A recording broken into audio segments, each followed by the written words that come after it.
Objection! Hello, everybody. This is going to be a quick mic check to make sure that I am coming across. Can you all hear me? I'm getting confirmation that I can be heard. This is excellent. This is good to hear. Right. Hello, everybody. Welcome to another EoJ Talks featuring myself, Mr. G. I hope you're all having a wonderful evening, morning, afternoon, wherever you are. First time, actually, for me, running the stream. So this is going to be either the most broken stream we've ever hosted, or it may actually go okay for once. Just seen a 9-month front gallery message from good old, and I'm going to butcher your name, so this is going to be wonderful, Tiamat Dragon 55. Thank you very much for the 9 months at front gallery. I have been keeping a track of everybody's front gallery. It should be a good time, actually, to potentially actually mention quickly the front gallery members. So, as always, front gallery will, as part of your perks, you get sort of shouted out, highlighted in our pre-premieres and our live streams, and this is no exception. So I'm going to quickly blast that out before I introduce our guest. So, special thanks to Kazriel, Sean Taggart, Night Rainbow, Paul Kate 42, Hoodie Angel, Maria Moonlight, Luifria. This is where I absolutely butcher everything. And Tasma 88, Sexy Demon Horse, Tiamat Dragon 55, Yellow Bacon, White Fire, Ethan H, Dylan, Shadowgun, Melota Brothers, Richard Elbridge, Epic Failure, Man of Mystery, and Princess Sam. So, we're back. It's been a while since we've done a live stream, and I'm sure you've all been very eager for some news about what's going on. But I can't give you any news at the moment. But what I can instead give you is another one of the wonderful EoJ team to, well, not necessarily sacrifice, shall we say, but engage with you all and talk about their sort of history on the project. So, without further ado, PPW, if you would like to introduce your wonderful self to everybody. And don't forget you're muted as well in Discord. Yeah, I did that on purpose so I wouldn't. You never know, background noise might happen. Hello! I'm Pretty Pegasus Wings. I suppose you'd like to know what I do. Well, that would be helpful. I'm a voice actor. I've done Coco Pommel, Diamond Tiara, and Zakora. I occasionally will help out with animation whenever I have the chance. And I do odds and ends sometimes, but mostly it's voice acting. That's the mainstay. And I'm also, you could say I help with the health of the server and the team, and just looking out for everyone and making sure everyone's feeling good and having fun. I mean, you do a wonderful job of that, I must say myself. So it's an absolute pleasure to have you on today. It's very, you were selected, I should say, by the YouTube members when I put out a poll a couple of weeks, maybe a month ago now. It goes to show how quickly things move in this place, that a month ago I asked who did they want on the EoJ Talks, and it was PPW, and I didn't get around to it for a while. But so YouTube members selected you this time, and I couldn't think of a better pick, truthfully told. So I'm looking forward to, well, first of all, the first session hosting this by myself. Without any assistance whatsoever. So if everything breaks, as I say, it's all on me. But yeah, let's get started. Let's get straight into those initial questions from myself. So the first question I'm going to be asking you, you've already given yourself a bit of an introduction as to sort of who you are and what you've done. So we'll skip those for now, but we'll jump into the question of sort of EoJ as a whole. So what brought you to EoJ? What got you started in Elements of Justice? I guess I could start from the very beginning when I first discovered the series. I think I just happened to stumble across it through YouTube, and I was excited because I watched Turnabout Storm as it was coming out back in the early days, and that makes me feel so old to say because I was there since the beginning of season 2 of MLP, so I'm very much an old guard of the fandom, I suppose. But yeah, I saw Turnabout Storm as it was coming out, and I love that series. It was just so fun, so exciting, and it was definitely one of the biggest projects at the time. So to see it lightning strike twice, I was like, oh, that's so cool. Are they looking for voice actors? And I looked and I saw they had a casting call a while ago, and I was like, oh, I missed it. And I just thought I'd keep an eye on the channel just to see when it would come out. And eventually, of course, the first episode comes out. But I think before I saw that, I was around on casting call because I think at this point I forgot about it. As you do when you see a project not being released, like taking a few years to come out. It happens. But I saw the casting call club page and I was like, this is my chance. And I got so excited. Day one from seeing it, I just ran. I recorded for Coco Pommel and Sonata, because they were asking for both those VAs at the time. I was a little nervous at first, thinking it's like, oh, there's going to be someone better than me. This is such a big project. Why wouldn't they find a really amazing VA? But I submitted, and surprise, I got Coco Pommel. And soon enough, I was in the server. And gosh, everyone was so friendly. It's really was a wonderful place, and I just feel so blessed and lucky that I even had the chance to come in as Coco and, well, I guess make my mark. I was going to say Coco Pommel. I'm going to actually put her up on the little screen right now as well, just because I thought, because now that you mentioned her, that's her adorable little face for everybody to have a quick look at. Yes, and as you say, it's when we think back to just recent casting call, you're not wrong that there can sometimes be quite a lot of competition. So it goes to show your capabilities really shine through in that audition of yours. Obviously, I wasn't around when you first auditioned, so never got the opportunity to hear that initial audition. Maybe someday you'll have to dig it out for me so I can hear the beginning of the wonderful career of PPW. But you kind of touched upon the sort of moment of becoming Coco as like a massive moment of pride. Would you say that's been like your most standout moment, your most proudest moment, or would you say that there's something else that's sort of giving you a sense of, well, excitement in effect to be on the team?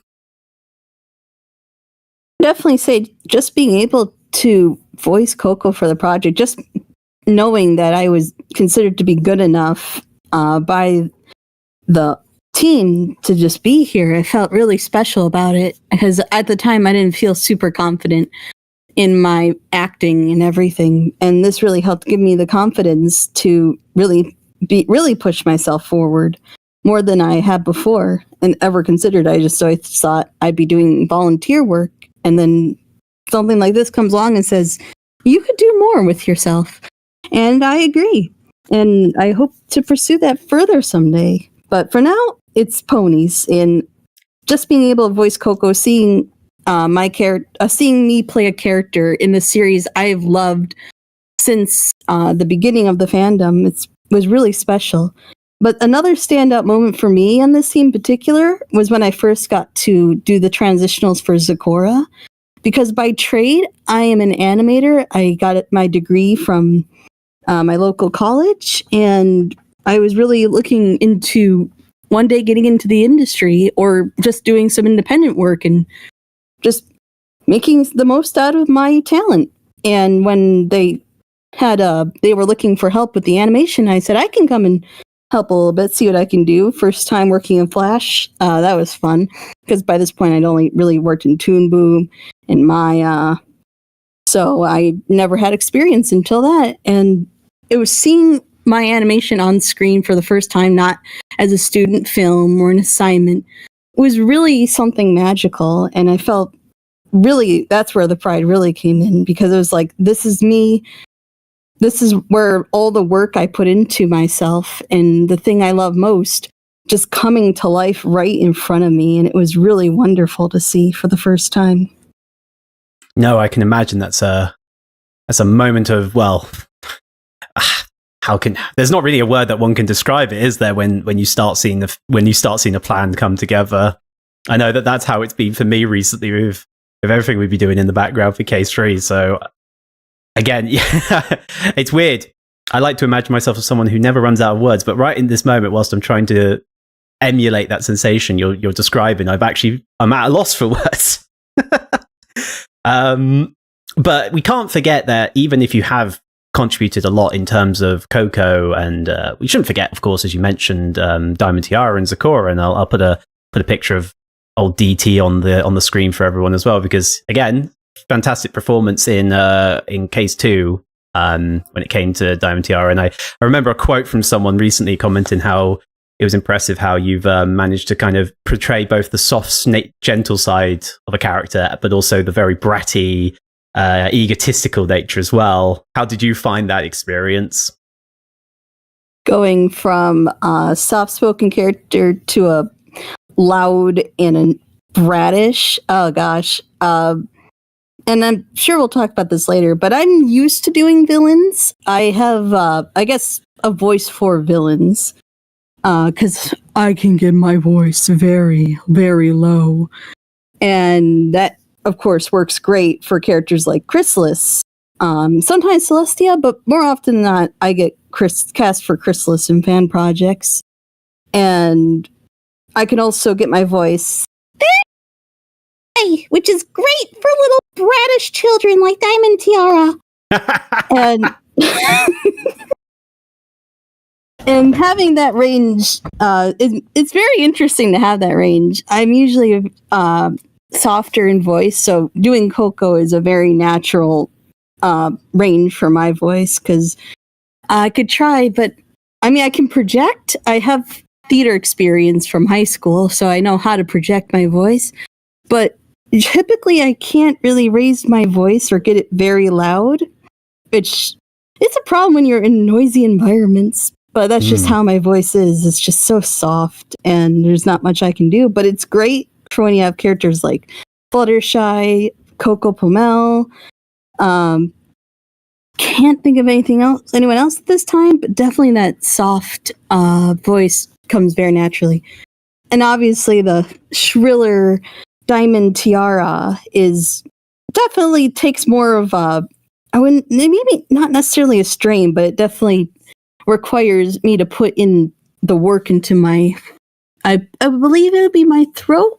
I'm not sure how all that works. I do know about the different, like the head voice to the low voice, but getting Diamond Tiara involves, of course, I guess, if I were to do the voice, it would probably be something like this. There's definitely a strain in the front of my throat here.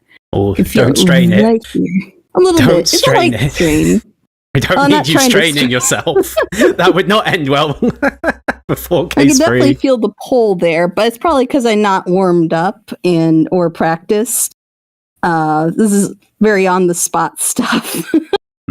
It's a key element, isn't it, of being a VA? You've got to, like an athlete, you've got to prepare yourself for the performance.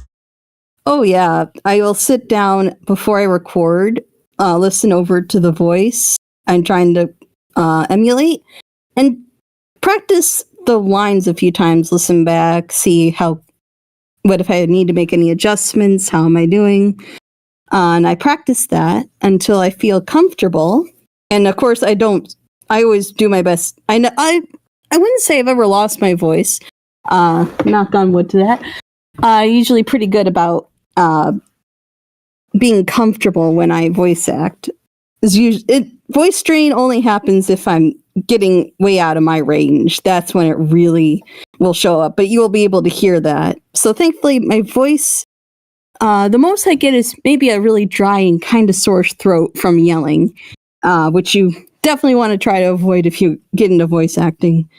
But that's something I keep working on, is how best to execute my voice to essentially keep myself fit and healthy, like an athlete, as you said. An athlete will stretch and make sure they have proper form before they really get into the sport. Otherwise, they're going to sprain an ankle or pull a hamstring. Voice actors have that kind of same thing, but except it's in the throat. It's like in the back of the throat. It's even in some ways, I guess the front, as I've demonstrated. You got to be careful. Oh yes, absolutely. And certainly something that I was quite, I suppose, uninformed about until I had to get taught myself, the sort of importance of keeping an eye on one's sort of vocal cords and general vocal health. So I'm glad you have more common sense than I do when it comes to looking after yourself and having that that knowledge at hand. Because I sure as hell didn't at one point. Always have water when you voice act. I often drink between every few takes. If I start to hear kind of a rasp or crackle in the voice, that's when I'm like, okay, time for some water. Good plan. Always prepared. That's how I love it. And actually, speaking of like prepared, you probably weren't prepared for me to ask this question because I didn't actually put it on the list. But you mentioned your animation, sort of bit of animation background, predominantly on the VA side. But it isn't unfair to also say that you've had a big part to play in Bonds of Justice as well as a whole. Not necessarily from all episodes, but we can't forget, and it's hidden behind the wonderful banner on the TV right now. So I may just bring that to the forefront. I was thinking maybe that would somehow not get as hidden. There we go. I'll do that. It's no small feat to say that you helped drive the initial ideas for Bonds of Justice with the first story, Messages. And I'm just, I suppose it wouldn't be a bad idea to kind of like briefly touch on your sort of thoughts and feelings about that. Now it's been, I want to say, a couple of years since that came out. I actually need to go back and check real quick because it's been a while since I've seen the release date myself for that. Let's have a look. Okay, it's just shy of a year or so. Anything you want to say about EoJ 1? Oh gosh. As an animator, especially in the school I went to, because in places like Cal Arts, when you make your senior film, you often have like the juniors to help you out with all the bits and bobbles because animation is complicated. It starts from conception. You got thumbnails, a storyboard to story reels, animatics, roughs, and test animation roughs, and all these other. But and even then, when you start to even just get into the animation, then you have all the other things like compositing, have someone do the backgrounds. It's a whole process, and it usually takes a team to get something. And there are some people who can do it by themselves. Good for them. And in some ways, I can. I don't think I want to work. That's something I definitely want to work on. Is I know there's some areas I'm rough in, and I need to work on that. Like anyone else, like any artist, it's all about keep working, keep training, keep practicing, keep on it. Never let your skills just rust out. But because the school I went to, it was not Cal Arts. I do not have the money to go over to California. No, not in this day and age. Mm-hmm. But it's not that you need to. There's plenty of successful animators and creatives in general that never went to those high caliber art schools and have made some of the most beloved series out there. I think Smiling Friends is one such person, never went to Cal Arts as an example. But in the school I went to, we don't have teams of people. You just have yourself, and you got at most a year, not even, to fully storyboard to like thumbnail to storyboard to eventual finished piece by yourself. You don't have many options for assistance. That is all you. I basically storyboarded over the course of the summer, and I heard some horror stories of people who had to redo the entire thing, which is like, can be well over 100 images, 100, 200, 300 images, had to redo the whole thing in a lot less time. I didn't have to. Thankfully, my concept was pretty solid, thanks to the mentoring help of my teachers. But from there, I had to do pretty much everything by myself. I went for a 3D, 2D hybrid. I did the backgrounds. I animated the character. I thankfully had a model I could use, so I didn't have to worry about that. That was lovely. And then I did all the editing and the audio. It was all me that I had to do all that. So it's, in my opinion, when you are a creative like this, it's good to have at least a hand in every skill set, from writing to art, to editing, to sound. It's good to have that, especially if you're an independent artist like I am. It's very helpful. You don't have to rely on people, and you have full control of the vision, which can be a good and bad thing in some cases. But so that's where Messages comes in. I really love doing audio work, and I've found that as much as I love animation, I've really fallen in love with audio dramas. And it was, I think, 2 days before the. Oh no! What? No, it was like a day and then the day of. So that's about 2 days. And it was like dropped that, hey, we're releasing. I believe it was case 2, somewhere in case 2. It was like just all of a sudden we didn't have much of a forewarning, and I was like, oh wow. And I had this tradition ever since the 1-1 watch party we did to end these things with a meme. And I was like, oh god, that's not enough time to come up with something clever. And I was sitting there, I'm like, what am I going to do? And then it hit me. I'm going to make these people hurt for forcing me to come up with an idea in less than 24 hours. So that night, I just very quickly put down a script. Another skill of mine is writing, and when I have something in my head, it's like almost like transcribing, like what are those called? 3D printers, where it's just once you get the thing inside. That's kind of how my head is when I write. Sometimes there's pause, but usually sometimes there's slow down. For the most part, it's like I'm a 3D printer when I write. So it was very easy enough to get everything down as I was thinking it. It was just coming right to my head. What's the best way to structure the story about Coco Pommel? Because I could voice Coco Pommel, I can edit the audio, and I can even do a little art after the fact. Because no way I'm getting art done that time frame. So my focus was, focus on what you can do and your strengths. And my strengths: voice acting, writing, sound editing. Those are my strengths that I could do in that time limit. So I came down, recorded as quickly as I could just before dinner, ran up, got dinner. Next day, sat down, edited it, got some just some quick sound effects for answering machine, because I was like, okay, but there's no technology in this version of Equestria. But the only way to tell the story is by using an answering machine, because, I mean, what am I going to do about have voiceover? For an audio thing that doesn't really translate well. Or at least I could, with time, maybe come up with something, but I don't have time. I have to think, what's a quick delivery service? And that was an answering machine. And that's where everything took place. And I got that all together. This thing ended. I think I was editing down to the wire as the thing was finishing up. And then I just sent it out and everyone died. Everyone died. The end. There's a long. You were building this up this entire time for this wonderful kind of message of like diversity and, tenacity is important. And it's like, no, we just killed everyone. I love that. No, it was honestly a shock. It was shock and awe tactic. Literally just dropped it out of nowhere, and I knew instinctively when I saw it, I was like, that's got to be a Bonds of Justice. There's got to be a Bonds of Justice episode. And again, you set. Arguably, Bonds of Justice has developed a lot and is developing a lot, especially with season 2. But I suppose the creativity and the sort of instinct to just make something has definitely carried through. And more than anything, it's just the individual passion. So you got to take. I got to give you a lot of props for just, as I say, as you said, actually just putting stuff together, having an idea, getting it out there, and just making it happen.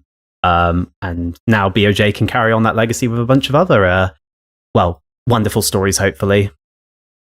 Yeah, I was really touched when I was like, we want to make this a part of BOJ. And I'm like, wow, I just made this as a quick, cute thing for everyone. I didn't really think much of it. I know it really touched a lot of people because they're like, someone came in and made something wonderful and was just so inspired by our work. They just made this wonderful thing.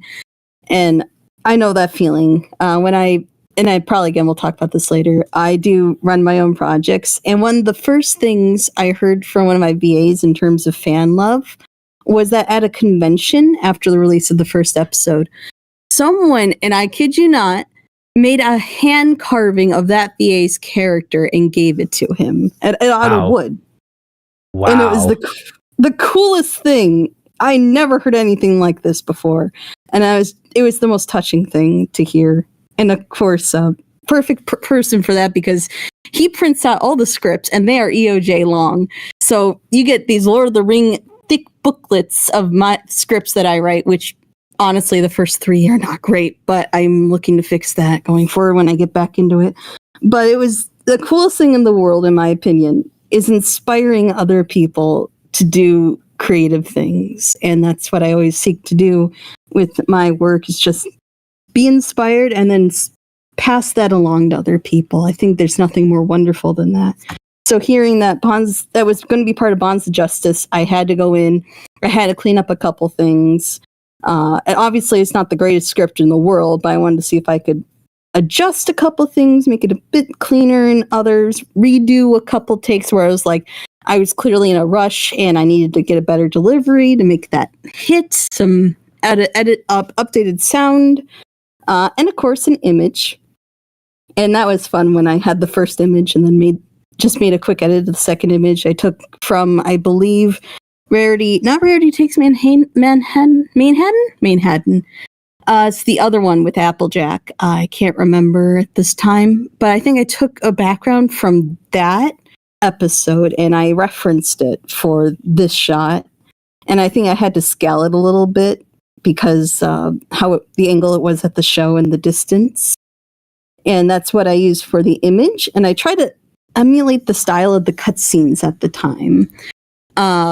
I think I did okay, but I think I could totally do better with the right amount of practice. And I guess any animator would. Style either takes practice, or if you're like one of the smarter animators, you trace over the character sheets. That's a real technique. Animators trace. That's a fact. And it's totally fine. It's totally legitimate. The one time for tracing. Well, to be fair, I've heard that it's a good way to practice art, but I will never pick up a pen and try to practice myself, because if we do, that's the end of the world.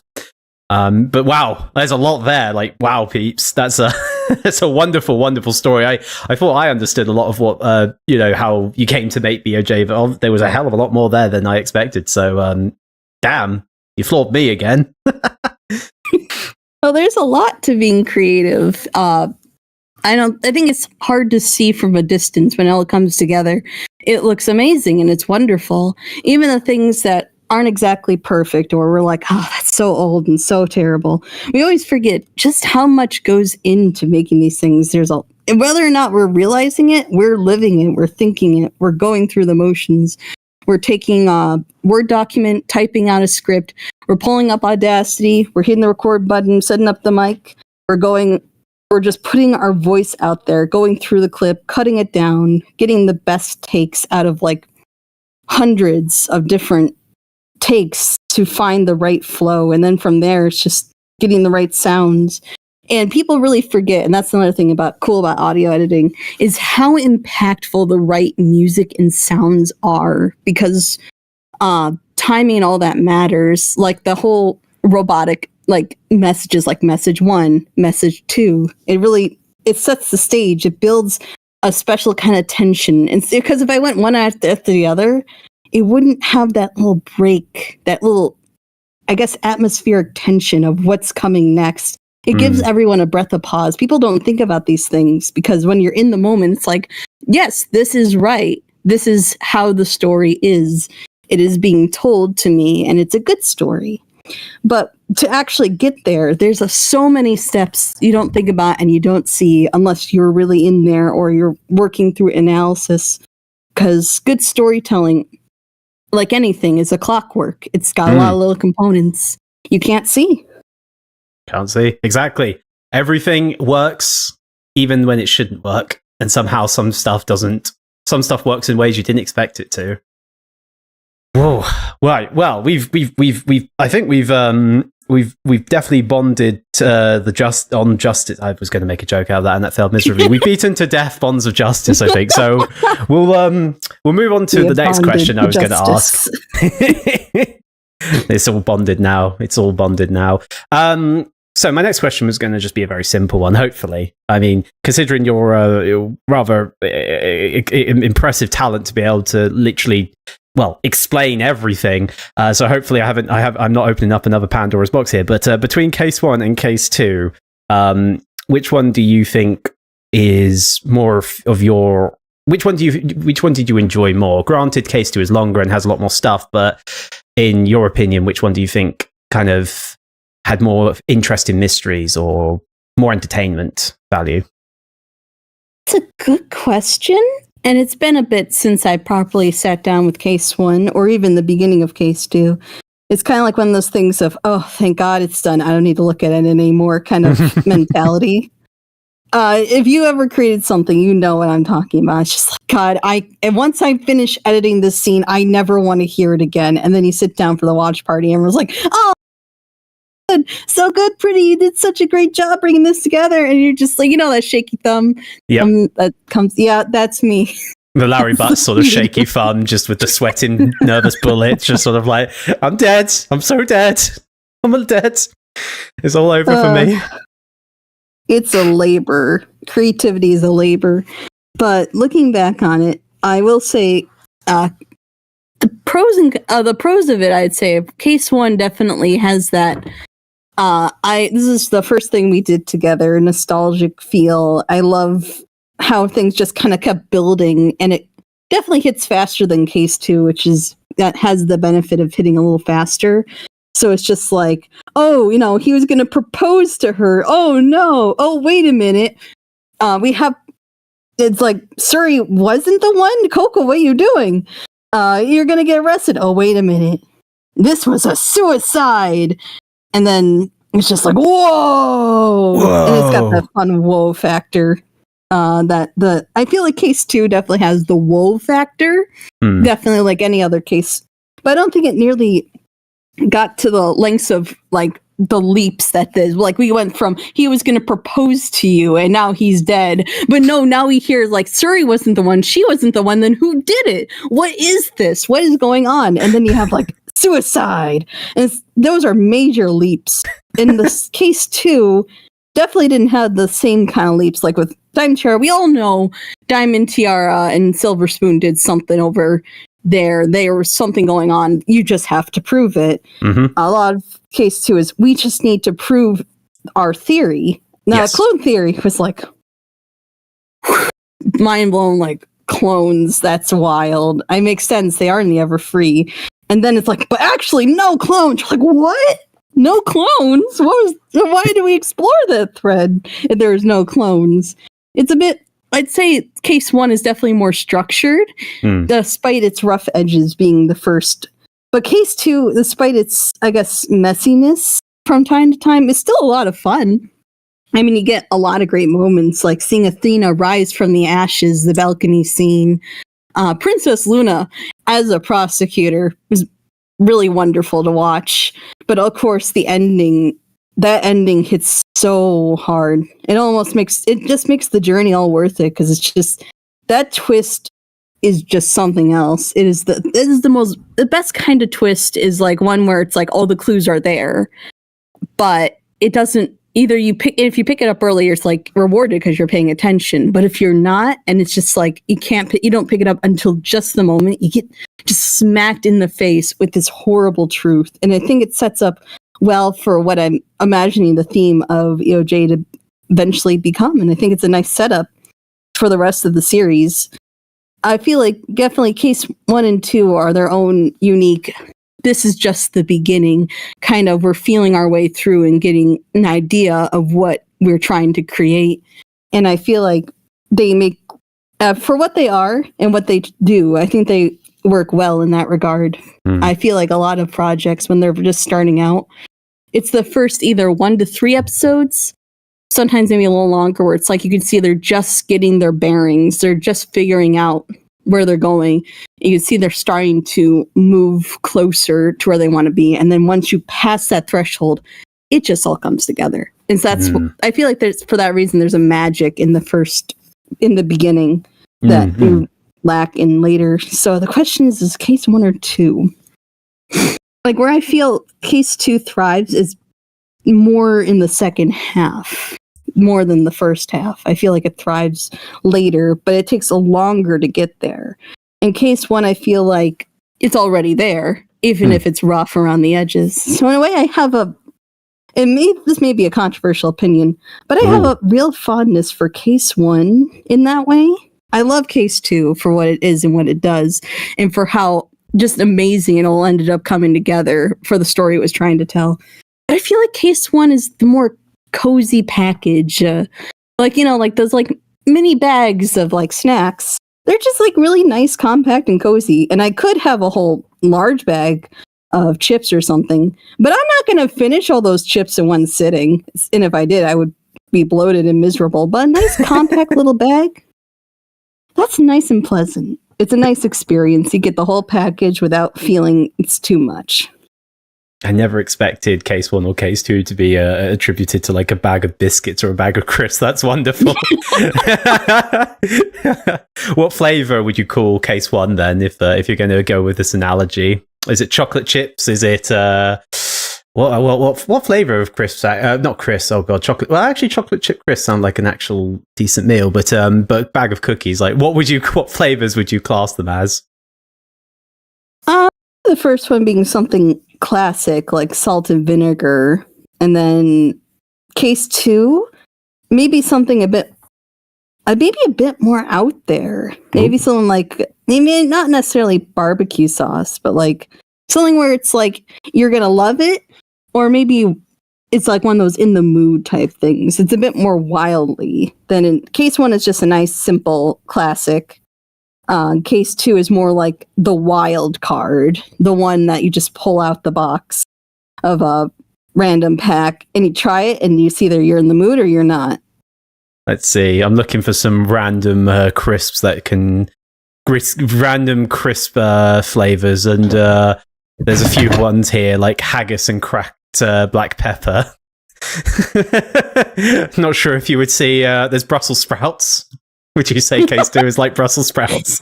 Oh, I don't know if it's exactly like Brussels sprouts. I mean, those are pretty polarizing. Now I'm going to go down an absolute rabbit hole of different crisp flavors. Now I better put those away before I start going down the wrong path. Let's go back to questions. Okay. We talked a lot about the sort of series as a whole. Let's focus a little bit inward. So, let's focus on some more specifics. So, when it comes to original characters, we've got quite a fair few. Now, for characters that have already been seen, not characters that are coming up, who would you say is your favorite original character? Oh, that's a loaded question. You have a lot of fun ones. I know, and later, I don't think I'm ready to talk about case 3. Or any case in the future, because I want to see it all play out before I can feel confident. But for what we've seen so far, gosh. I think I might be stuck. I know what? It's got to be Fair Devotion. And it could be because I'm usually the mom of my friend groups, the one always looking out for everybody. And I kind of, I guess, relate to Fair, always wanting to do what's best, even if it means doing something you don't want to do or doing something that hurts. It's tough to have to be the one to make those decisions all the time, to always have to be the adult in a situation. It's not easy. And it's worse when someone you love ends up in the midst of a fire, like Turning ended up being when he accidentally killed his father. And it's just the worst position to be in, when you have to be the one to take charge. And what lengths are you willing to go to for that peace, for that future that you want for your son? And it's definitely the hardest question to ever ask a mother is, how far are you going to go? And what does that mean you have to sacrifice? Even if it means you can't be there, is that worth it? Is that what's best? And again, it's just very hard to have to ask someone those questions, because, mother knows best. It's the parents who have to make these decisions, because is the child able and capable of making these decisions for themselves? And personally, I would say, to an extent, I think so. I feel like people don't give children enough credit for their autonomy and what they should be allowed and not allowed to decide. But I totally get it as a mother. It's like, yeah, the instinct is to protect. It is to to look after your child and get the best outcome for your child. And that's what she did. And that's for as bad of a guy as she made herself out to be. In a way, she was always, in her own story, the good guy. She was the one protecting her son. She was the one fighting the villains, trying to put him away in prison. even though in truth she wasn't really helping him like she thought she was. Sometimes it's good to just let your children accept what it is they've done, because at that point they're living a lie for the rest of their life. They may even feel like there is no consequence. There is no point in doing anything because there'll never be a consequence. I think I've seen the storyline another time. Oh yeah, I remember now. The Extraordinary Woo, I believe the show is called on Netflix. It's a lovely show. But I believe she was an attorney, and she was put in a similar position where the child wanted to be caught. You could say he wanted to turn himself in, but the mother wouldn't let him. And it was a very similar situation, except it wasn't murder. It was hacking.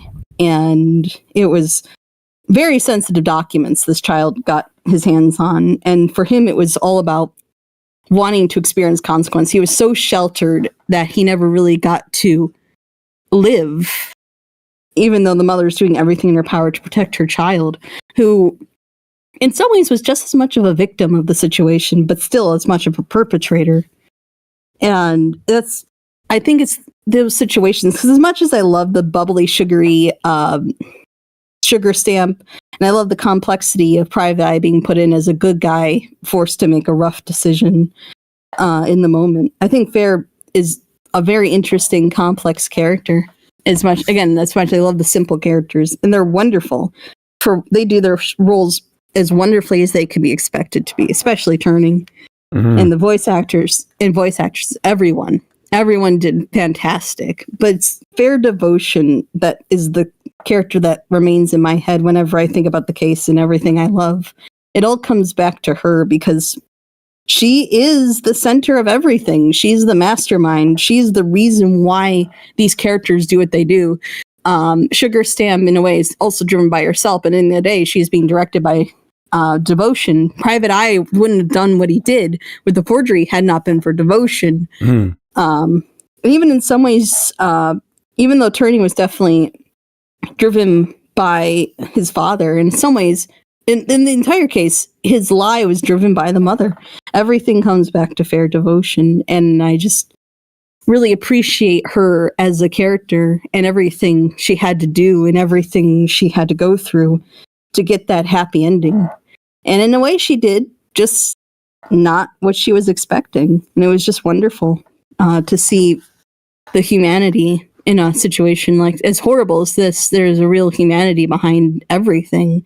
And it's something we often forget when it comes to complex situations like Fair. It's easy to look at Fair and villainize her for hiding the truth. And it's easy enough to look at Athena and say, you're trying to put away a child. But we forget that these situations aren't as bold-faced simple. And I think that was a good case to kind of show there's a lot of complexity to the truth. And it's a matter of what's the best way to handle it and what's the best way to go. And I think it asks those questions in a very interesting way, especially by the end with Apollo, where you see everything fall apart and you have to ask, was it worth it? Wow, there's a big dissection there of everything going on in, again, I'm flawed, expert analysis there, and I can't disagree. There's Fair's performance as well, Overgrowth, definitely pulled it out the park in many instances, and I see a few people commenting on the breakdown scene especially. It's a horrible situation, but as you rightly say, situations like that, sometimes there is no good answer except when someone has to make those decisions, and even if it's not what you want to make, you got to try and have faith that hopefully you'll get to a decent enough outcome. And in this instance, the worst case scenario could arguably have been avoided. I mean, I'm sure there will be certainly a fair bit of debate over whether or not more could have been done. As you rightly say, Apollo makes that comment at the end of case 2, but we'll have to wait and see how that plays out in the later cases. Yeah. So I've got 10 minutes before I want to start opening up to everybody else. So you can take a pick between the next couple of questions. So you can either choose to talk about your previous experiences on projects. You can also say what you're excited for Case 3 whilst trying to avoid the ever-present potholes of spoilers. Or you can take me through your favorite original soundtrack song. Which one sounds the most appealing to you? I can take at least... I think I could take a couple of these kind of fast if you want me to talk about my experience in projects in detail. Sure, let's hear. Yeah, my favorite track to start quickly is definitely, if I look up the name here, The Resolve of Athena Sykes, because I just really love hard-hitting tracks that just bring about the emotions, because all the tracks are just wonderful, and they really amp up their scenes for what they're trying to do. But that thing, when you listen on the own, it really pumps you up and you're like, I will find the truth. I will get the answers I'm looking for. Nothing is going to stop me. And I feel that's just the pinnacle of Athena in Case 2, and that's why I love it. Oh, well, since you've made that clear, I've decided to start playing it in the background now of the stream, so we can have that blasting away, enjoying, getting all motivated to hear you hype up about your previous experience there. So let's get into that previous experience. What sort of previous projects have you had then, or anything that you want to like highlight, or experiences that you've had, lessons you've learned, wisdom that you wish to bring? I could give you wisdom for days, and not all of it would be pleasant. I'll try to parse it down to good wisdom and not the horrible, god-awful stuff that I've had to learn by personal experience. Because unfortunately, part of learning to be creative is either making mistakes, dealing with the mistakes of other people, or just being put into unfortunate situations you can't control. And that's part of learning. You have to go through the bad to get to the good. But I will give you the good bits of my experience. I've done a lot of stuff across the fandom over the years. I worked with a lot of people, good people, not so good people. Oftentimes, if it's not so good, and often it's because of lack of experience, and it's not really the person being a bad person. Thank goodness. Sometimes it's not because sometimes it's because they're not the greatest person in the world. But I always try to give that benefit of the doubt to creators, because creation is hard. It's difficult. And there's often no correct answer, like I explained, and I guess that's why I relate to it so much, because being a director sometimes does mean making those hard decisions, and that does mean having to do things you don't want to do, like pester people. I hate doing that, but you need to do it. That's but the project stuff that you may have heard of, I did work for Dr. Wolf in A Moment with Dr. Wolf, the villain one with, I can't remember the name, but it was like, I did Cozy Glow. The one with like the Tiara, Chrysalis, Cozy. I was Cozy. It was pretty cool. I thought I'd get Chrysalis because I usually get cast as Chrysalis. So I was like, whoa, cool. I get to be a brat.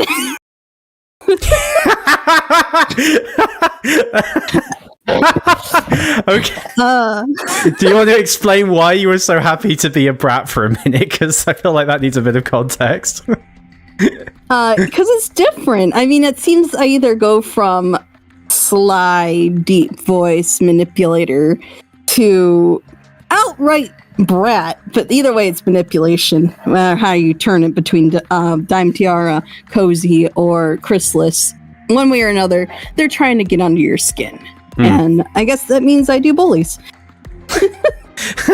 Which is so weird, because, oh god, I don't have the resolution to be mean. I physically can't. Like, I can't even kill people in Among Us. Which I know, it's like, and my friends were like, oh, but Pretty, it's a game. You don't have to feel, but I feel bad when I do it, and then I hate myself. It's horrible.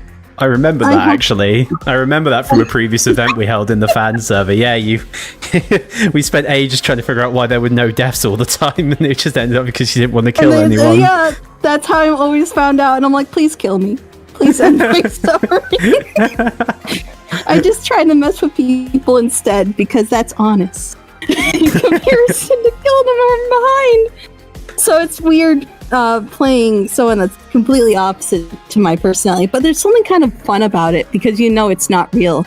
You know you're just hamming it up for the camera. And that's why I love villains, because it's all about being over the top and being so sugary sweet. You're obviously not up to any good, like Cozy Glow.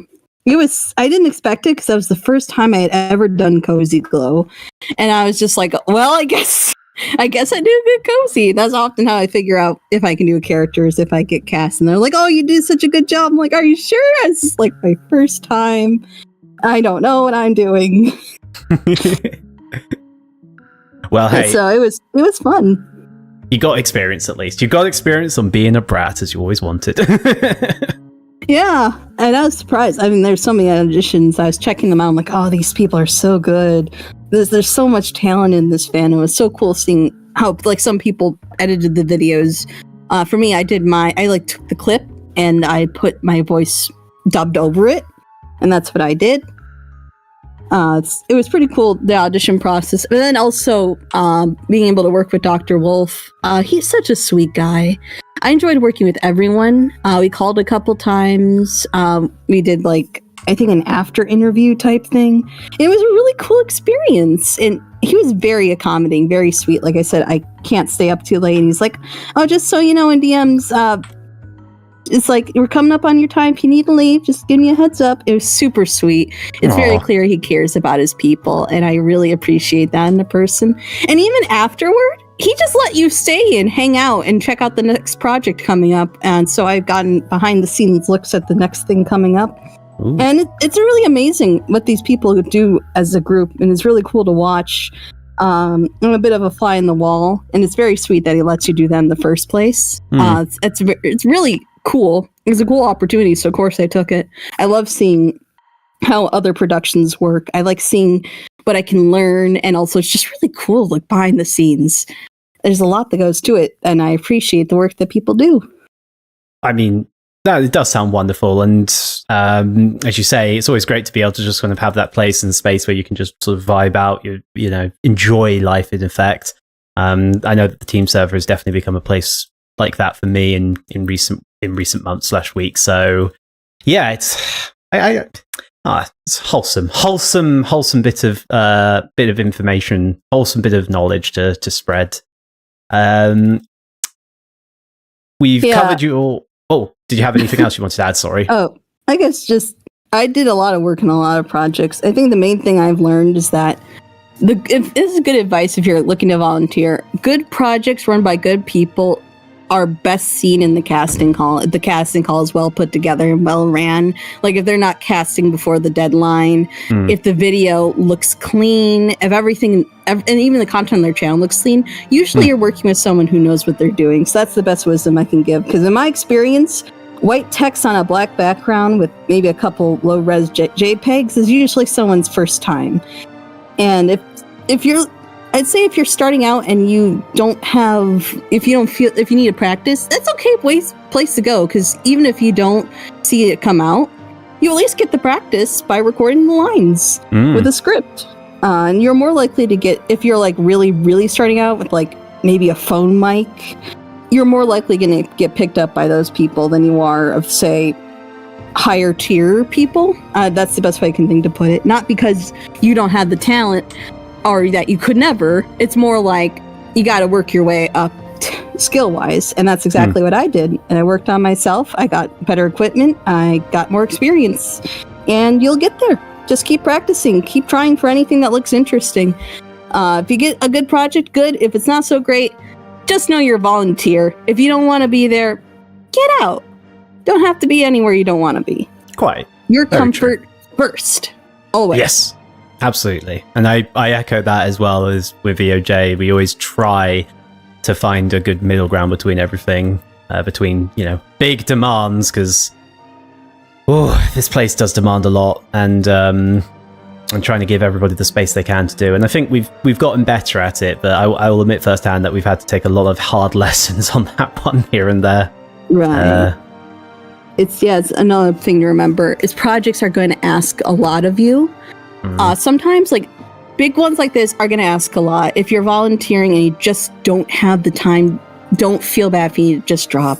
I know it's going to hurt, and as a director, I can tell you it hurts.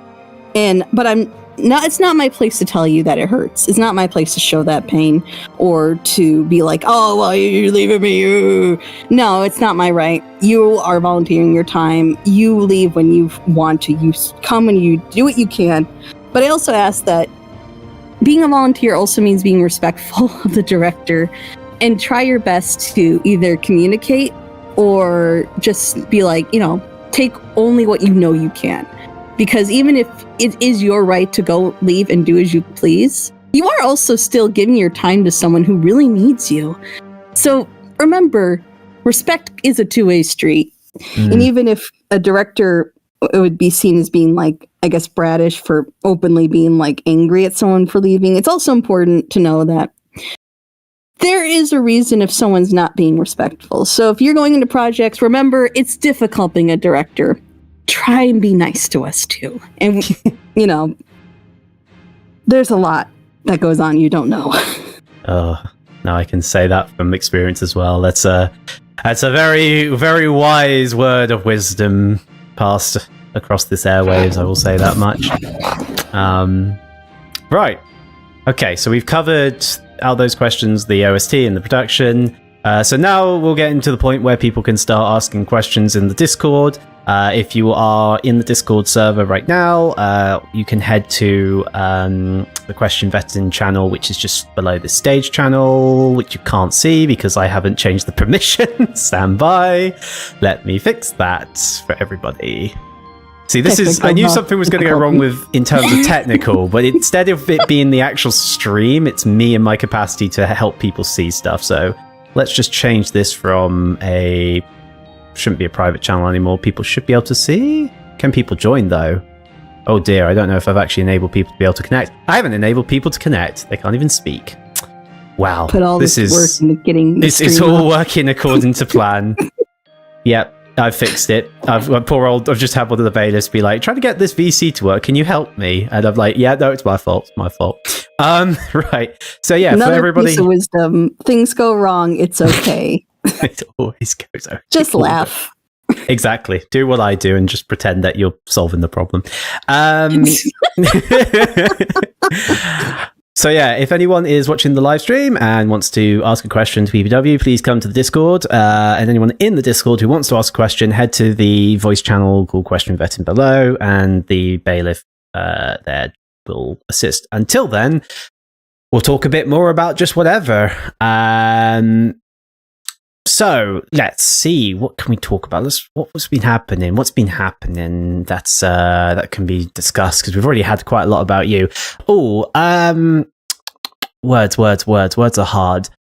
When it comes to sort of just general like EoJ-ness, that's a phrase I'm going to use. That's a word and term I'm going to use. When it comes to EoJ-ness, what do you think is not outstanding, but a defining trait of EoJ in a sense? Like, what would you say to someone, look out for this particular thing, and you're looking at EoJ? Outwardly, I'd say it's our penchant to keep building. Well, maybe not building, but like, we get really inventive and really creative around here, and you've definitely seen it in our work. I think definitely our hallmark is our visuals for sure. No, then again, a lot of projects as they go around in time do get better. So I'm not sure if necessarily that is it, but we definitely care about the work we do, the quality, just like anyone. But I feel like there's a certain vibe we give off as a group that I don't know if every other project can do. I think it's that kind of warm homeliness that we offer people. We have the Discord server, and from what I've seen, it's been nothing short of a really friendly place. People always there to welcome new people coming in, offering theories, building off of each other. It's really lovely to see the community that we built together. And I feel like, well, a lot of the work comes from us. A lot of the creativity, and I think that's also another hallmark, is just how involved our people are. Like, I make messages, they make a EoJ. Well, if Header PR comes up with a really funny Pokemon thing, the fans go wild and draw Sonata as a Vaporeon. It's just like, I don't know how many projects get that involved with their people. both in the fan sense and in their general teams, because usually the episodes just come out. It's all the extra stuff, I feel like, that really makes EoJ stand out. You're right. Yeah, we do try to engage with the general community as much as possible, purely because, right, I've always taken this stance myself. I always like to believe that we are people, we're fans first and creators second, in a sense. Like, we're fans of Turnabout Storm, we're fans of MLP, we're fans of just loads of other content. And so if we forget, if we're not careful, sometimes people do forget that, important lesson of, you are a fan first. You are someone who enjoys something, and even if you are making something, that doesn't necessarily restrict you from being able to engage with people who also enjoy those things. So I've always tried to engage as much as possible purely on that basis. I don't see myself as anyone more than a fan, even if I do have the responsibilities of being a director. But when it comes to that sort of balancing, so I'm trying to see how I frame this question. I think we've got a couple of people who will be trying to ask questions. There's a couple of technical issues, as always. I'm trying to see what's actually causing that problem, though. Stand by. Let me just quickly do some fixing. If you want, though, peeps, do feel free to just sort of put out a question to everybody for the chat right now, whilst I quickly fix some technical issues. Any question you want to ask? Being fans and fan projects. Does anyone have a favorite fan project that they've could be a video series, was it Super Mario Bros. Z? Stuff like that. Aside from Elements of Justice, what else are you guys into? I'm curious. I'm always looking for stuff to watch. Let's have a look. Did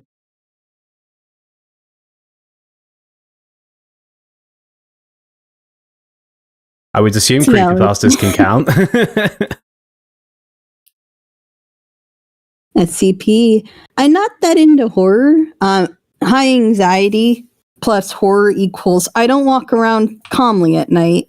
So I try to avoid horror for the sake of my sanity. But I am interested in horror from a concept perspective, which is weird because I can't stand horror. But then I find something that's really fascinating, and I'm like, well, I guess I'm gonna give up sleeping for a month. Yeah, I'm not a huge fan of horror myself, actually. I've never wanted to engage with horror. And I respect people who are able to engage with it as a whole. Nazu Unleashed. Huh, I've never heard of that. Okay, I think we've fixed the tech. Fixing the tech. We're fixing it. It's getting fixed, slowly but surely. Slowly but surely. Keep going, though. This Nazo Unleashed. Oh, you gotta love those sucked into a game type stories. They're so classic. Oh, Tome. Yes, Terrain of Magical Expertise. I know that. I watched that religiously when I was younger. That's a old classic for me. That's probably honestly one of my first sort of independent I don't know if you would call it animation, but it's definitely sort of an independent project / IP that I first watched. It's I went back to rewatch it about a year or two ago, and it's I don't know how to describe it. It's a little bit sort of hidden. It didn't blow up as big as, say, something like Hazbin Hotel or Haluva Boss, but it was certainly, for me anyway at the time, it was one of those sort of wow, this is so cool. Oh, this gets me, this interests me in general, sort of animation and fan productions or independent productions.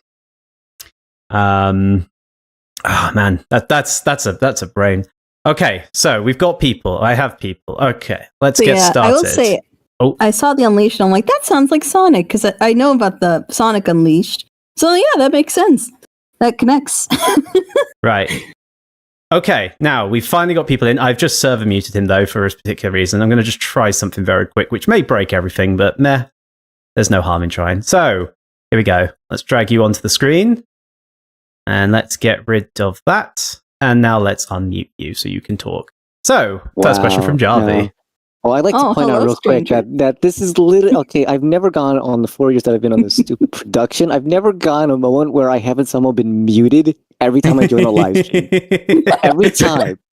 EoJ Talks, any of the episode streams, any director's commentary. What is my luck? That's not my question. Bad luck? No luck? Yes, you have luck? Your fault. Who are you again? What are you? Where are you? Hi, when are you? No one knows me, and this lovely lady does not know anything about who I am. I know absolutely nothing about who she is. I don't know how I got here. I just wandered in.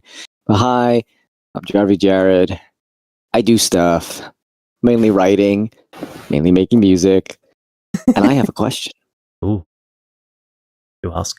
So, Pretty Pegasus Wings, I want you to go back into your memories of like the last 2 years. I'm pretty sure it was 2 years ago, to the start of Case 2 when we started writing more in-depth episodes. I came to you one day and said, "Hey, Pretty Pegasus Wings, my friend, my buddy, my extravagant friend, my fellow, guess what? We're going to write Zecora, and I'm going to write Zecora." What was your reaction, given that you have some experience with audio dramas writing Zecora, and I came to you naive and innocent and unaware? Yes. The project, unfortunately, is canceled, but it was called Burning Axe Chronicles. I auditioned for Zecora, and I think there was no like preset lines. I think they're like, just say something. And I was like, you're asking me to just say something as Zecora. Okay. Yeah. But thankfully, I seem to have a weird talent for rhyming. I think it might be a rhythm thing. I must have really good rhythm. Very important. I think I'm like random retreat memory here. They had us do drums. That's just the short of it. It's like they want people to get involved with the music of the thing they were having. So I did the drums, and apparently I was really good. So I think I just have good rhythm, and that translated to rhyming. So I wrote a few lines as Zecora, kind of got fancy with it, like, oh, I'm Zecora, and paraphrasing, because knowing I'm going to rhyme on the spot, saying how like I'm auditioning for your project and all these other things. And then he was like, oh, that's really cool. You even rhymed yourself. Could you try this again, but like, do this with your voice? And then and this is in a continuous story, is that I just kept building off what I originally wrote, and I just kept making kind of like a chain of stories between my auditions as I did them over and over again as requested. So he could see that, if I was the right fit for the role, and I was. And I also offered to help him write the rhymes because he was struggling with that. And I offered to help write Zecora. And unfortunately, the episode will never come out. The two characters was Zecora, and I did a griffin of kind of a purplish magenta type griffin. Lenora. Well, yeah, Lenora. That's exactly it. It was Lenora when she shows up in an alleyway in the middle of I don't know some backwater town, and looks like Lenora. She's I think she's dead. I killed her. I think her name was Gavina, if I remember right. Cousin. She, you could see the prologue on Burning Axe's channel if you're curious. In fact, one of our VAs from EoJ Musescript does the narration as Celestia, if I remember right. So that's pretty cool. It all comes together. Everything's connected. So basically, it all makes sense. You had the experience. You knew that, writing Zecora, it's not like an easy course. To take it onto yourself is an interesting dilemma. And yet I came to you anyway and said, well, we're going to write Zecora. How hard can it be? And I offered to help because... I needed your help so bad. Yeah, I remember. You and Andy, I was like, I'm dying. I don't write verse. I'm a free verse kind of guy. Why did I say that I was going to do this? Yeah, basically what I would do is even rhythm patterning is what I would say. I would count the syllables with my fingers, and I would match it with the second half of the sentence. Where's the natural break in the sentence? How does that structure? And then how does that work with the rest of everything? Because rhyming and rhythm and all that is one of the finicky things where when something's off, you know it's off, and you don't have to be good at rhyming to know when a rhythm is off. And what I would do again is just sit there. I'd have rhyme zone up. I would write the sentence in plain English, and then from there it's like, okay, let's work backwards. What is the first sentence I can write, and then what does it end with? Okay, is this a word that has a lot of rhymes? Rhyme zone. Here's some options. Okay, yes. It's the best way to go. You go through. I was relying on that for hours. Yeah. You would go through and you'd see, okay, what words would fit with the second half of the sentence. If there's no words that would fit, you'd go back to the sentence, rewrite it. What's the last word in before the break? Okay, put that in the rhyme zone. Is there any words I can use? Okay, there's a word I can use. Let's put that at the end and write the sentence. And it's all about working backwards. For sure. That's the trick. Use your fingers to count the syllables and the rhythm and see if it lines up as you say it. Always speak in rhythm when you're doing these things. Like da da da da, like that. Yep. It should sound weird when you're speaking. Sort of stuff. Yeah, you had a little interesting cadence where you just sort of, if you do it enough, you sort of naturally get used to the emphasis of the syllables there. I think we definitely found that out with Sakura. Oh my god, I have nightmares. Point being, I severely underestimated how difficult it would be to translate. You know, you have to basically translate Sakura into Sakura. Good lord, struggling for hours on end on one line of testimony, and I have 40 pages left to go. We're never doing that again, right, G? Well, about that, I was going to call you after this live stream to talk about this wonderful idea that I had for a post-credit scene, right? And I think it's like 20 pages. No, let's make it 40 pages even. You know, you write it, G. You write it, you rhyme it, you vet it by Pretty, I'll read it, and then I'll burn it. We're never doing more. I can do that. That sounds like fun. That's a great way to spend that's what I thought. That's what I thought. I love doing it though, because it was cool to be like, not only did I voice Sakura, write for Sakura, I also animated Sakura. Yeah, it's a holy trinity. Just all Sakura. Yeah, it's all Sakura from down here. Just Sakura, just Sakura, just Sakura. Just all Sakura. Right. Thank you very much for your question, Javi. Go back to the audience. You welcome. Go. Be gone from my screen. Hold on, let me see if I can do this correctly. Oh, there we go. You can't get rid of me. There we go. Perfectly timed. All right. Let's see who we got now. I'm going to put some music on in the background as well, because I feel like we're missing some music at the moment. So let's get some. Oh, that's a bit. Let's get. There we go. All right. Up next. I believe we have this wonderful gentleman to bring to the forefront. Hello there. Hello there. Oh, hello, stranger. Well, hello, beautiful. Oh, dear God, I'm going to have to control you two now, aren't I? What is your question, good sir? Well, hello, ladies and gentlemen. Of course, I'm sure you all know me, but this isn't about me. This is about my beloved right here. Darling, I've noticed that you have quite a unique character on screen here. I've never seen an OC quite like it. Could you regale the audience of the floofy beauty we see before us? That might take some time, but I'll try to keep it brief. Her name is Azure, and she is what's known, or at least my interpretation of a Cardazoan. And Cardazoans, this is an interesting story, how she's not necessarily a Pony Sono, she's just a character I made to represent myself. She's her own thing, through and through. But, fun story. it all started when I was like all the way back in time where I was just starting to get into art and I wanted to create something to show, to like interact and represent myself. Someone's like, oh, well, who are you? And I'll be like, oh, here I am. Here's a picture. Here's a face to the name. And I was like, but what do I want? I don't want a pony. I know one thing is I didn't want a pony. I didn't think a pony fit me. I think if I had to, it'd be a Pegasus because flying. The wings have always been a big thing of mine. The idea of having wings and flying has always appealed to me. Looks at your name. Oh. Yeah, where it comes from, the origin story.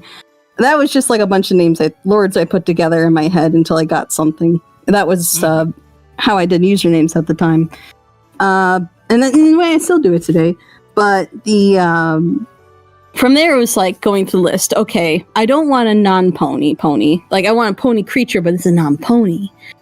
So no griffins, no diamond dogs, none of that. I didn't think that fit either. So I looked through the horse list. I'm like, no hippocampi, nothing like that. And I kept scrolling. I'm like, God, I can't find anything. I even looked through things like abadas, which are really cool.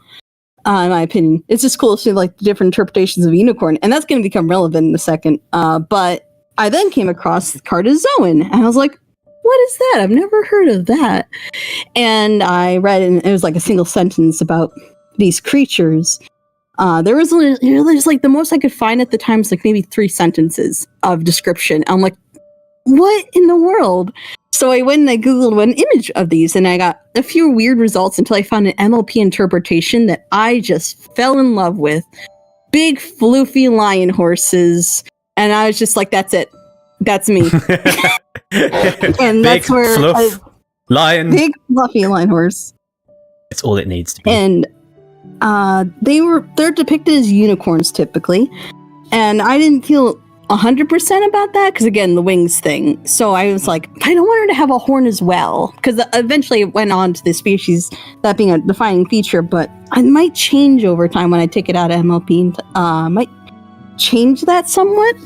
We'll see how I feel.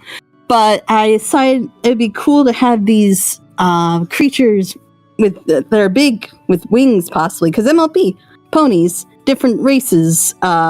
Eventually turned into horn and wing, but for her, I decided to get rid of the horn. I didn't feel comfy, and gave her psychic abilities instead as a replacement. I thought it would make for a cool story, and eventually it did, because it's too long of a story. But the short of it is, I based the Cardazoans in my interpretation of them on Viking culture, but also I took inspirations from African because of the lion influence, and she eventually wasn't born a princess, but she eventually becomes one because she's adopted by her dad.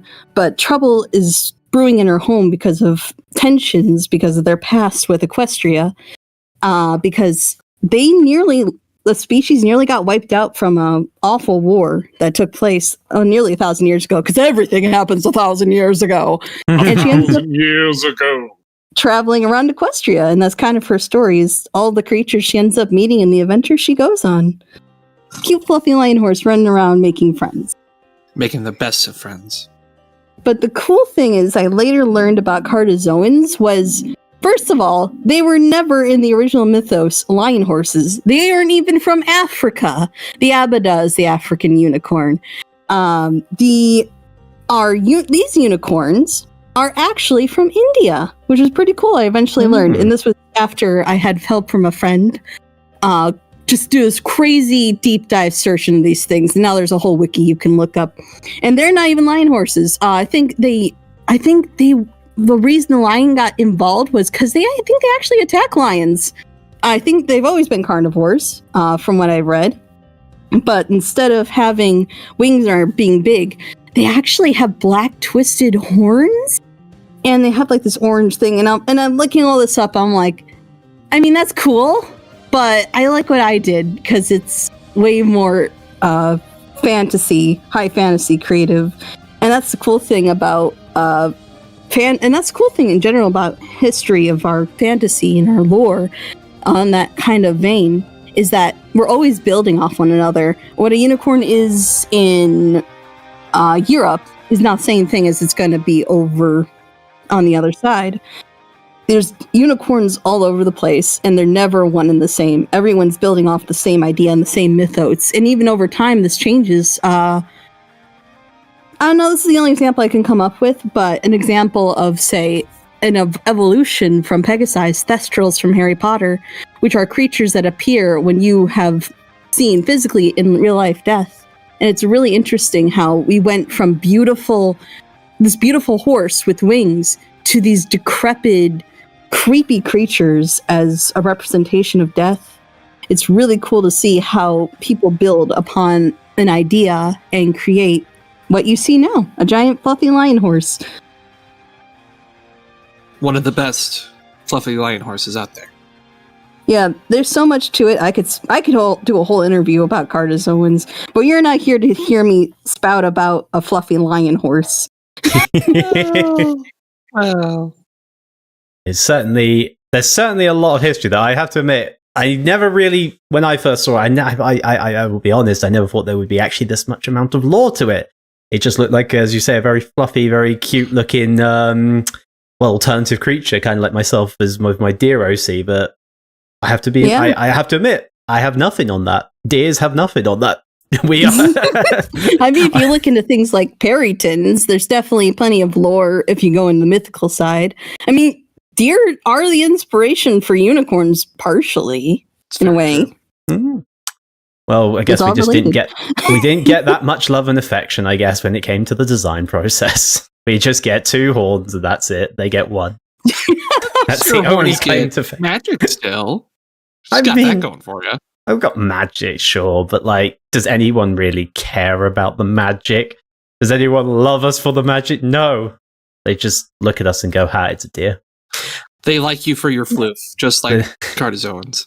I don't have that much. Yes. I've got a little bit of fluff. I've got a tiny bit of You got fluff. plenty of floof. I've got a You got hairstyle. hammer space floof. You just stick your hoof in, and you have no idea how deep it goes. It just keeps going and going, and then you pull it out, and look, there's a cup of tea. Ooh, Just there's out a of cup of nowhere. tea. Oh my.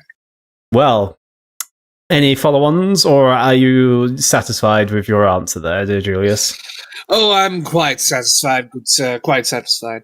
Excellent. Well, now I must do the forever process of deleting you off the screen. Thank you very much for your question. Remember, folks, I'll do anything for money. Oh, no, we're I not was starting this so- again. We're not I was starting so this hoping you again. cut him off. We're not doing that again. Not again. Okay. Gonna get another perfectly cut off it. I'll do anything for it, and then cut. Let's have a look. Got the OST out. Let's get some Luna on again, shall we? Let's get the next question in. Go. Okay. Up next, I believe I gotta get this picture real quick. Up next, I have this cheeky little fellow who wants to ask a question.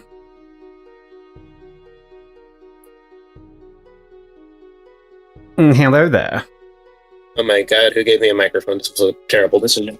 Oh, hi, stranger. Wow, there's so many strangers here today. Wow, We wow. gotta get a fan in here eventually. One Once of we these get through all- days. Once we get through my personal fan club, yes. Hello, I am the alleged friend in question who wasted a whole day researching Cardazoans because I realized that the only information available was horribly misinformed. It was just, and this is so perfect, actually, now that I think about it. This is the segue. Yeah. Segue. But yeah, What- that little tangent aside, my question today is unrelated to EoJ. What creative prospects or endeavors, projects, etc., do you have planned for the future, if any? Oh, God, that's a loaded question. I am unfortunately an ideas person, and because of that, I am burdened with ideas. But for what's realistic, I'm going to start simple. I'm currently working on 2 MLP audio dramas on my channel for called Empire Productions. It's separate from the one I used to comment on things because reasons. Oh, well, actually, it's because I used to collaborate with my friend. Now goes by from V-Chart. Now it's Vivid Velocity. Life happens. Things change. And she's still gonna assist me but I'm definitely going to be doing a lot of the heavy lifting from now on because, unfortunately, like I said, life happens. People drift. We're still great friends. Still the best of friends. It's not like we're not friends. It's more like she wants to take her creative endeavors in a different direction, and that just happened. No, the real answer is she's got a life, and yeah, realistically, life takes precedent over internet projects, which is a fair thing to say. What is a life? I've never heard of this thing. I don't know, man. Apparently you need a job, got to pay something called taxes, the IRS, some sort of scary boss monster. I don't know. What's the IRS? I'm British. What is this mythical beast? I've never heard of such Do you have a tax man? A tax man? I've got a straw man. Oh man, but basically, Conquest will continue. I want to get back to it very soon. I'm starting to feel more energized, more creative now that I guess you could say the storm cloud over my life after 3 years has passed. Thank goodness. So I'm starting to get the energy and will back to continue on that massive hunking project of mine. And the short of it is that it's basically found family type adventure story about a whole bunch of Equestria's villains, quote unquote, depending on how many of them you actually would consider villains. They're just antagonists of Equestria taking over, and then it's like, okay, we took over, we never got this far, we never planned to get this far, now what do we do? And it's just, now what? Found family and shenanigans is what happens. Like episode 1's all about, we did it, we conquered, we literally had hunking armies, they had no chance. And then episode 2 is just like, then shenanigans. G4 also kind of steal your idea unintentionally? A little bit. Maybe a little. I mean, the MLB has been stealing my ideas for years. One of the first villains I wrote for an unintended comic was going to be a magic stealing villain. Season 4 happens. I go and I make a lion horse named Autumn with nice little autumn colors. Oh, hi Autumn. Kierans. The Kierans. Man, I have the villains grouped together to take over Equestria. Hi, Season 9. I can't escape. MLP keeps stealing my ideas. So it's set about 100 years in the future. Unfortunately, I can't say too much what's coming up, obviously, spoilers. But we are slowly working through it. I swear to God, I will finish this before I die. And the other is my newest loving project called Glass Wings, which asks the question, what does it mean to be a princess? Now, you can take that any way you wish, and I'll talk more about it when I actually release the episodes. But the first one is just about Flurry Heart meeting her sister, and it's basically about the Crystal royal family dealing with the struggles of, well, political life, you could say. But not necessarily political, but more like just the struggles of self. What kind of princess are you, and what does it mean? Does it mean to be this like pretty figure that children look up to and dress up for Halloween, or does it mean being a strong leader figure, or does it mean something else? And that's kind of what the characters Flurry and her sister are going to be working through throughout the series, as far as you're aware. It's going to be a very interesting story, which I am helping with. And might I say, once that gets off the ground, have fun. It's a ride. I'm looking forward to getting extra fun and experimental with it, because I think this is the series for that kind of one of my favorite things being experimental stuff. I'm an experimental lover. I love when people go ham wild with their artistic vision. It's the coolest thing ever to see someone go unhinged. You just want ham wild, not pork calm. I see. If you want an idea as to how experimental we're thinking of getting, I'll give you one word: Blender. We're gonna have fun learning programs together. Gosh, more. I've already suffered through the learning curve that is Blender. So. And whatever else I finish up on my channel after that, be it Tales of Love, like I intended for the Valentine thing that fell apart because life happened. I don't know. I will get to it whenever I'm comfortable, but my focus for that channel is going to be those two projects. The other projects I plan to work on, I'm been getting really into D&D personally speaking, and I'm hoping to work on making modules, selling them, or just coming up with cool stuff that I can maybe make a living off of someday. I'd like that because I think making modules for me, as I've been learning the game and learning about all this stuff, has been a real blast, and I enjoy it. I enjoy pushing the limits of my creativity and finding that balance between storytelling and how to allow the players to tell the story as well. It's that nice balance. I'm really excited to explore more in the future. But aside from that, way in the future, aside from that, I do hope to someday make my own animated series. But what that is, what it'll be, and when, how, why, I can't say. But I need to first build the skill and the confidence to actually tackle something that huge first. And also maybe some money so I can pay some animators to assist me. I'm not doing that by myself. Oh, no. No more single, no more every woman project. You're going to have some help. You're going to have an extra pair of hands, hooves, claws, daggers. I have help with the audio dramas, don't get me wrong. The people I work with are wonderful and so talented. I don't know how in the world I got so lucky or why they wanted to work with me in the first place on my wacky ideas. But I'm thankful for the crazy people that decided to come along with me. You're a cool person. Oh, God. But do you have any questions about Conquest, or should we move along? We'll move on to the next one because we've got someone else. I need a Melody comment for you to cut off. Hey, buy my art. I'm Melody MSP. Bye. Did he get a chance to delete him from the screen yet? Goodbye, you absolute. I don't want to say that. The gremlin falls back into the void. If the verses are going, I'm falling. Okay. Oh, there's a random ejection on the background because I can't change the music quickly enough. Up next, I'm going to take a question from this handsome fellow.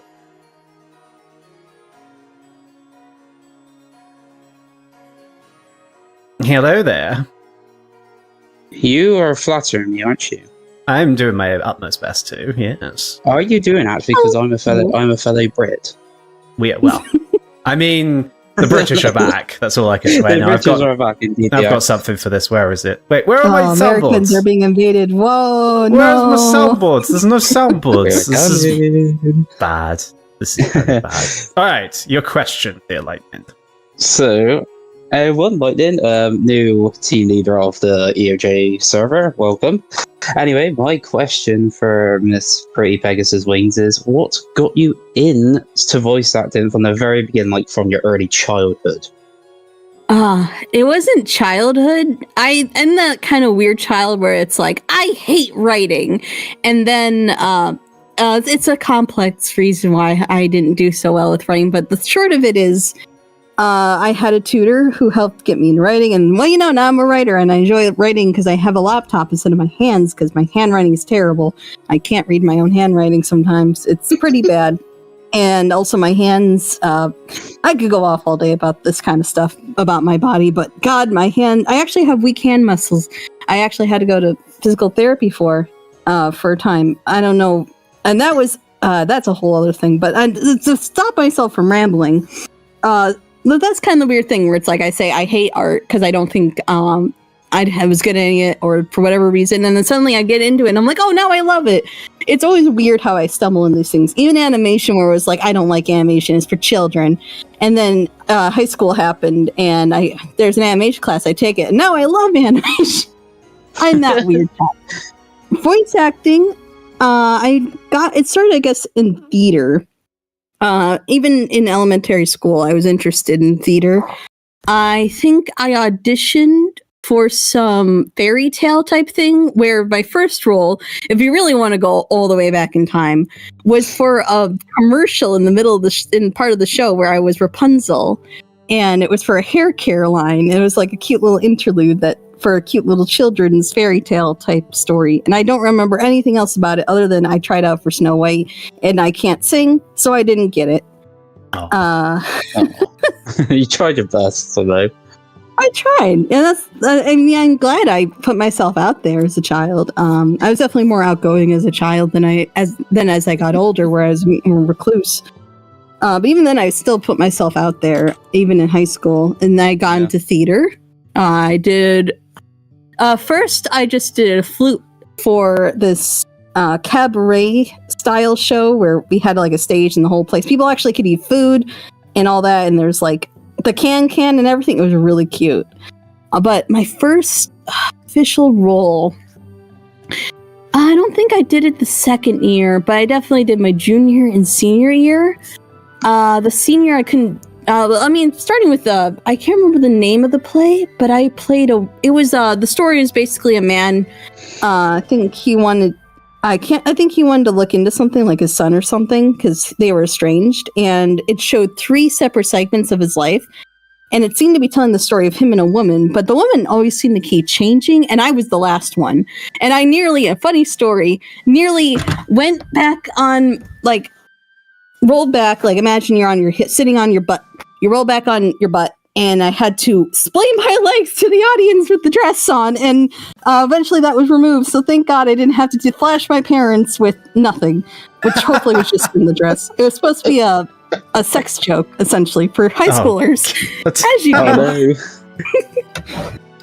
Thank God I didn't do that, but I did mess up on the monologue one night, and I saved it. Like, I just said, I love you, and then I continued on from my line like a true champ, and God, it was the worst thing ever. Never again. Worst anxiety attack of my life.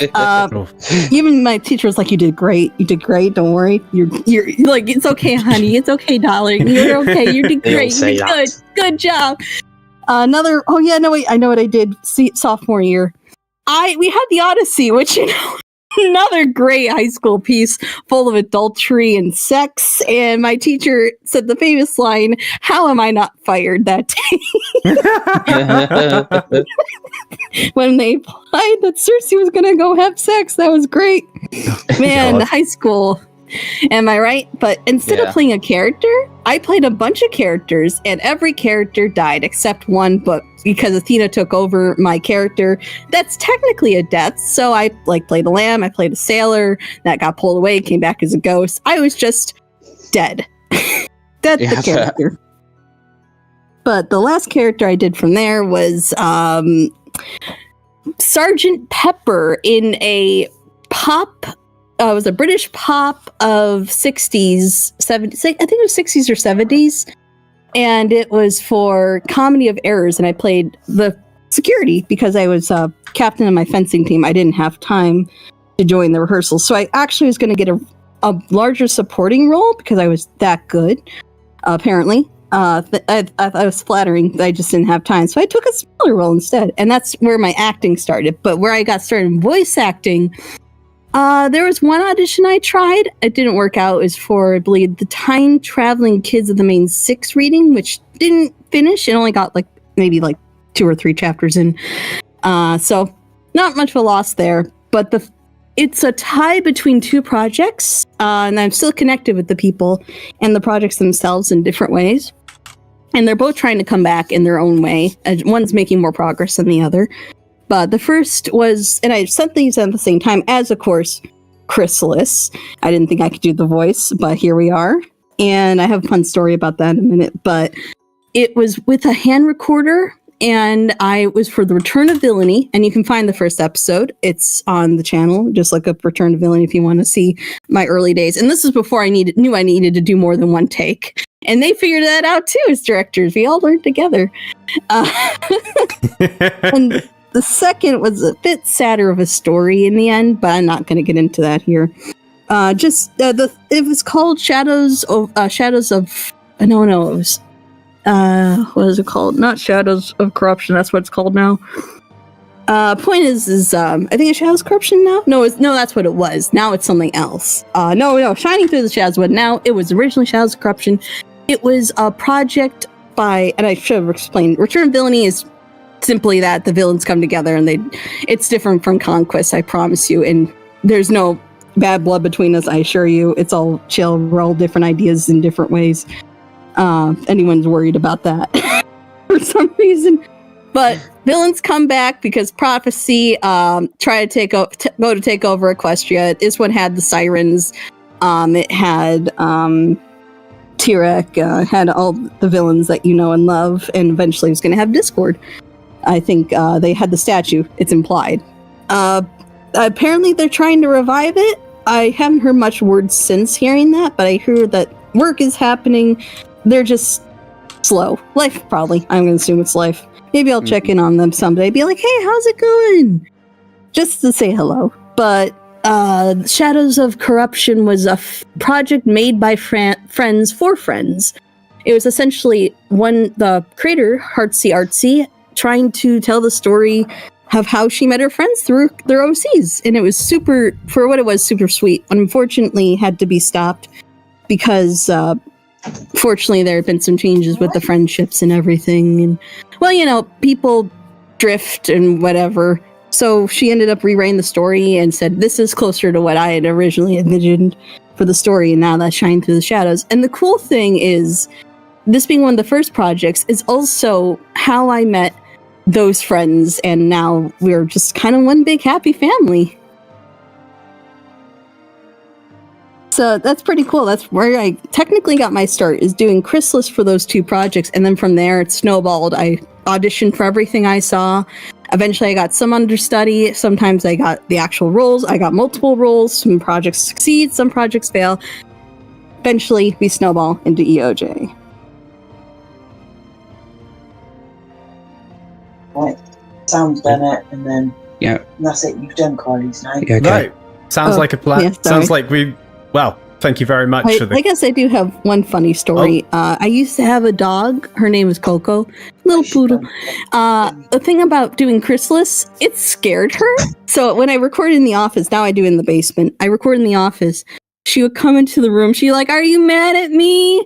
This is really, you're doing the scary voice, lady. I don't like it. I need you to comfort me. And I would have to, as I'm trying to voice act, pet this poor dog because she's so anxious. So it sounds like I'm kind of, my lungs are constrained in the first episode. It's probably because I'm just comforting my poor baby. Aw. So fun little history. My best acting was in primary school, where I thought, well, it was Willy Wonka and the Chocolate Factory, and I played Mr. Gloop, and I threw a fake microphone and it hit someone in the audience. The teacher saw his face palm and they went, Oh, no. I was like, you gotta love those stories, though. was I meant to throw it that way? No. Oh my goodness. Anyway, that's my question. Nice talking to you too. Nice talking to you. That was a fun trip down memory lane. Wow. Yeah, definitely. Brilliant. Well, thank you very much, Lightning. Back to the audience, you shall go. My fellow Brit, you can't beat the British. The British are back. The British are back. All right, we got one more to go, and then we'll be wrapping up this wonderful live stream. And it's going to come from this lovely person. Now, hopefully they'll be able to... There we go. Hello, person. Oh, more strangers. Hello. This is the part where the microphone should work. Question mark. Has the microphone broken at the last minute? Have we finally achieved the tech issue that we were expecting? Maybe you can type out the question. Oh no. Oh no, it was all going so to plan. It was going all to plan. We'll give it a couple of minutes. We'll give it a couple The of one seconds. thing we can't check is everyone else's mics. They're screaming. Oh, I saw some action. Hey, there we go. Okay, the solution is to go on my computer, not on my phone. So I don't actually have a question. I have a comment. Oh. PPW, I've been a fan of you since before EoJ. I don't know how long. I don't remember. But I've been a fan, and when I first joined EoJ, I was the most excited to work with you. Oh my gosh. Oh no, I'm gonna cry. Oh my gosh. Oh no. Oh my god. And now I got newbies in the chat. Oh my god.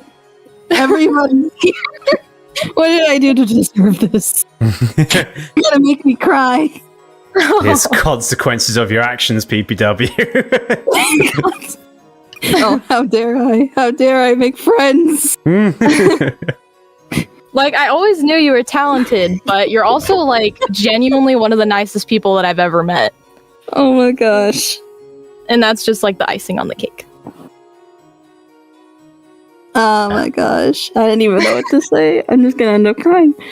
Aww. That's okay. You don't have to say anything. I just wanted to say that because it's been on my mind ever since I joined, and I figured this would be a good time.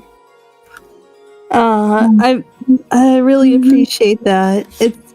I really enjoy working with you since you being the VA head. You're always just so lovely and sweet. Aww. And the things you've been able to do for us as a team, like bring in those, like the classes, it's like seriously one of the highlights of being in this project. It's like, wow, this, I never ever thought I would get the chance to meet these people and B, have these classes as a group and really learn from professionals like this. It's just such an amazing experience, and it's really because of you and your wonderful leadership. And I'm honored to work with people like you and just everyone, and not even just EoJ, because I see one of my little conquest peep right in there. If you do check out Conquest, Nuya does Filter, and God, I could, if he ever left the project, I'd have to remove Filter. I can't replace that man. He's too perfect. I do want to take that time to appreciate all the people that come in here, talk to me, because that's really what makes projects shine, and people is the people we meet and work with. Friendship is magic. Wait, Friendship is magic. Absolutely, yes. Oh my gosh. You're all just so wonderful, all the fans, and you Arts and G. God, I just love all of you so much. I feel like I'm like one of those pageant people where it's like world peace. Yes. World peace.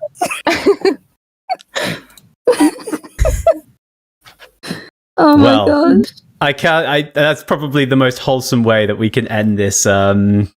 Probably, well, unless there's anything else you want to say, Arts, before I send you back to the audience. Any extra comments of wonderful? Do you have a question? Yeah. Do you have a question? Well, I do, but I don't want to put you on the spot. Oh gosh. No, do it then. That's even more reason to. Since we were talking about rhyming and rhythm and all that stuff, I was just wondering, can you rap? Ooh. I can't sing. I can't rap. I don't know if I should even try. I feel like I'm well out of my depth. I love people are like, well, you do such a great job voice acting. You should be able to sing. I mean, you do all these things. I'm like, yeah, the one thing I can't do. No. I'm a little sad about that because singing is such a beautiful art. I'd love to be able to sing someday, but I think I have to get proper lessons before I could even think to try. I don't want to hurt my voice. I need it. Yeah. Oh yeah, no, please. Don't push yourself. No. Be best not to push that unless I seek a professional to assist me. If I do, I don't know. Maybe I will if that'll help my voice acting. I might look into it someday. But for now, can I rap? I don't think I can rap. I can rhyme. I can do poetry. Rapping at this point in time is not in my skill set. Okay, that's okay. Me neither. Oh wow! Before we end, Oh my god, did we get a super chat? and it was from dear old Lightning. Oh, Lightning, thank you, buddy. Aww. Forgot to say in the stream, sweetheart. Joel and G, make me flatter G, call if you had some, and Joel saying, I'm doing such a good job in my new role as events leader. It's a pleasure to have you in the team, mate. Pleasure talking to you again, G. Oh, thank you so much, Lightning. Appreciate that. Gosh, everyone here in the team and the server. It's been one of the best experiences I've ever had in the MLP fandom, and I don't know if there's. Oh, I was trying to write the emoji. I'm sorry. Just heart. Just No, heart. keep that in there. Keep the blooper. Bloopers are important. We need to laugh at ourselves. I'll get the actual heart in a second. But thank you, Lightning. Thank you, everyone, for making this for just making EoJ as amazing as it is in any project. It really is the thing that people really forget when they're like, oh, the director, the heart, this. It's really the people who make everything what it is. The fans, the teams, leadership, managers, directors. It's all of you. It's the whole. And we wouldn't be anything without everyone's effort and their love. That's right. Right. Well, wonderful words to end on. I say thank you very much, Arts, for your wonderful comment as well. Yeah, no problem. Moving you back to the audience now, unless you've got anything else. Actually, no, I'm not going to give you that chance. No, I've opened myself up before. I ain't letting anybody having a chance. No more sellouts. No more sellouts. Oh God, the liver and the heart. All the bodies. All that takes is one blooper. Well, we're coming up to nearly 2 hours since the stream was scheduled to begin, so we're going to have to be wrapping it up shortly. Do you have any final comments you want to make other than the one? I mean, you've already made a pretty lovely one by itself, but anything else? I've been talking everyone's ear off for the past 2 hours. How can you stand me? Don't ever let me do commentaries of my work. You'll never leave. But I suppose it's been a really wonderful doing this has been a wonderful experience. Thank you for having me. Thank you to the audience for just being here, for having your commentary. It really adds everything. And of course, to all of my strangers that have come here to support me today. I had some anxiety, some stage fright, as you can imagine, with personal live streams like this. Like, oh, what if this happens? What if this goes wrong? What if I say something really silly?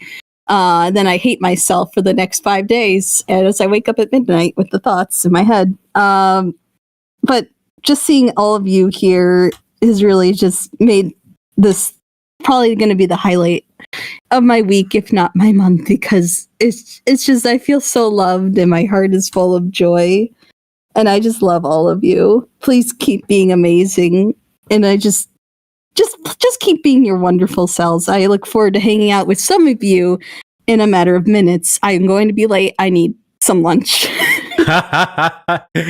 Right. Well, as we wrap up then, I guess I'll say a couple of things as well. But yeah, it's been a pleasure, peeps, to have you on the podcast in a sense. It's been a pleasure to just talk with you in general. So I do appreciate that. 1 second, I need to quickly fix something because unfortunately I had a plan, but that plan is not working as well as I wanted to at the moment. Oh, Lightning, you're too generous. Yeah. You're too generous. Oh my gosh. Oh my gosh. Give me a minute. I'm having a minor technical difficulty. You gotta save that money for something nice for yourself. I know you guys love us, but like that's gotta be like $100 US. Jeez. Oh my gosh. Love yourself. Love yourself. Very true.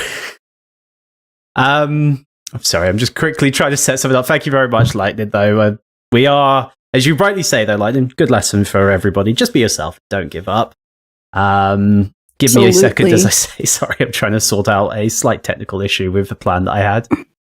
Being myself is how I got where I am. I was nervous. And in fact, the only reason I got into voice acting at all, I should have said this, is because V was like, you're going to submit that audition. I swear to God, I will come find you.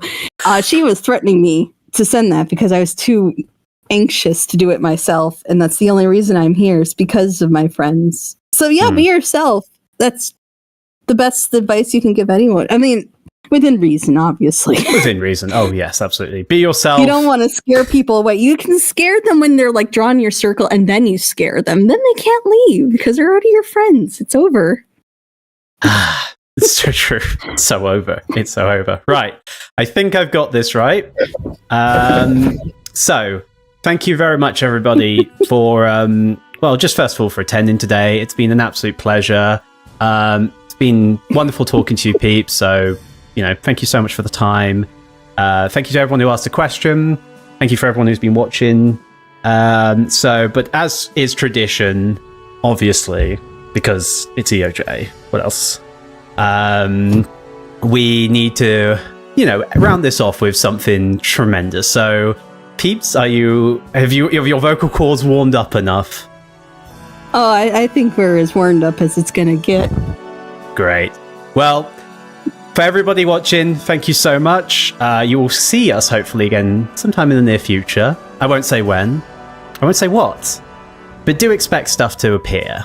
Because right now, we are getting very close to a certain time, shall we say. And we released a teaser of when we may be beginning up again, but I may just leave you with some hints. I may even be giving you a hint right now, and you may not even know it. But keep an eye on the channel, because good stuff is coming. Other than that, are you ready to end this off, peeps, as always? Oh, I'm ready to set these people free of my voice. All right, then. Well, on the count of 3. 1, 2, 3. Objection! Objection! That was the plan.